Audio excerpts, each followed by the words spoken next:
ඒක parallel raise තමයි. ඒ නිසා අපිට කරන්නේ මෙයාව කරකවන්න. මෙයාට එක කරකවන්න පුළුවන්. කරකවන්න ඉරට. ඉරට කරකවුවා බලනකොට ටෙලස්කෝප් එක. ඇයි? අපි මේ රේස් එනකොට මෙයා පුළුවන් වෙන්න දකින්නේ. ටෙලස්කෝප් එක පුළුවන් වෙනකොට මේ ලයිට් එක එනවා කියලා දකින්න. ලයිට් එක එනවා කියලා. ඊට පස්සේ තමයි ලයිට් එක නිපදවන්න ඕනේ. ලයිට් එක අපිට ඕන තරම් හදා ගන්න පුළුවන්. හරි? ලයිට් රේස් ඕන තරම් හදා ගන්න පුළුවන්. මෙයාම වුණාවක් නැහැ. එහෙනම් මුලින්ම මෙයාව ඇඩ්ජස්ට් කරලා ඉන්න ඕනේ.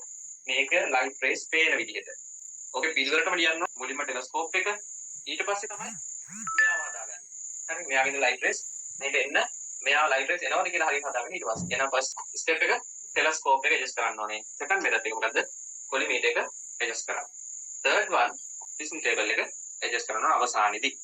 ටෙලස්කෝප් එකේ මෙතන අයිපීස් එක පැත්තෙන් එහා තියලා මේක ඇතුළේ තියෙනවා මෙහෙම ලෙන්සස් තියෙනවා. මෙතන තියෙනවා මෙහෙම අතිරේට හදපු වයර්ස් දෙකක්. පොඩි කියන cross wires.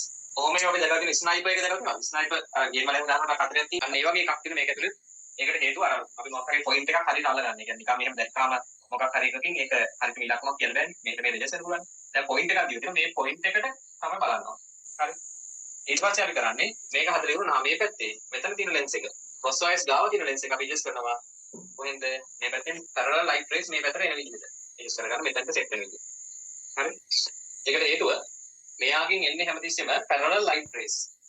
Parallel light rays එන්නේ ඒක පැරලල් ලයිට් රේස් මෙතනට එන්න පුළුවන් වෙන්න නැහැ ගාව. එහෙනම් මෙහෙන් කොහෙන් හරි පැරලල් ලයිට් රේස් ආවහම ඒක මෙතන තියෙන කාකින් නැත ලෙන්ස් එකකින් කරන්න ඕනේ. ක්‍රොස් වයර්ස් ගාව හොඳට ඉමේජ් එකක් හදලා පෙන්නන්න. ඒ ඉමේජ් එක හොඳට පෙන්නන නම් අපි මෙතන eyepiece එක adjust කරන්න ඕනේ. මෙයාව හොඳට පේන විදිහට. හරි. First adjust the gap between eyepiece and crosswire until clearly seen the crosswire. This one. Parallel rays ගන්න තාම අපි කොලොමීටර් එක හදාගෙන නැහැ. ඒක හදාගත්ත පස්සේ තමයි parallel rays පේන්නේ. එහෙනම් parallel rays පේන්නේ නැති නිසා ක්‍රමයක් යෝජනා කරන්න parallel rays ගන්න. ඉරේ ඉඳලා එන්නේ මොනවද? ඉලෙක්ට්‍රොමැග්නටික් තමයි. හරිද? ඒක parallel rays තමයි. ඒ නිසා අපිට කරන්නේ මෙයාව කරකවන්න. මෙයාට එක කරකවන්න පුළුවන්. කරකවන්න ඉරට. ඉරට කරකවුවා ફોකස් කරා. ඇහි ඉවරයි. හැටි ඉඳලා. අපි පොඩි කාලේ මොකද කරන්නේ? ඊකුරු පත්තු කරන්න පාවිච්චි කරන ඔය ක්‍රමෙනේ. මේ ලෙන්ස් එකක් ගත්තා. මේක තිබ්බා. ඉරව් වැටෙනවා. අපි ඊකුරු පත්තු කරනවා. දැන් මොකද මේ ලෙන්ස් එක තිබ්බා ඉර පැත්තට. හරි. ආලෝක කිරණ ආවා. මෙතනට ආවා. ඇහැට සෙට් වුණා. ඇහැ පිච්චෙනවා. එනේ මාරියන්නේ. මේ ඉරට ආවලා නැහැ. අපි මොකද කරන්නේ?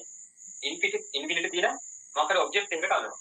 හරි. ආලෝකේ පාඩුවද කියන්නේ ඉන්ෆිනිටි කියලා 6 meters. ටෙලස්කෝප් එක කරකවන මොකක් හරි ගහකට. මීටර 6කට දුරින් තියෙන ගහකට කරකවලා ඒ ගහ හොඳට පේනවද කියලා අපි අර පැත්තේ eyepiece එක පැත්තෙන් බලනවා.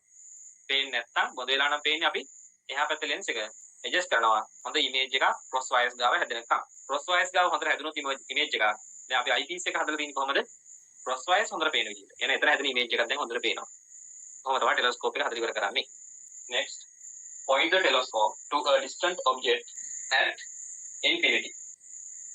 It until a clear image of the object is the crosswire. Focused on the crosswire.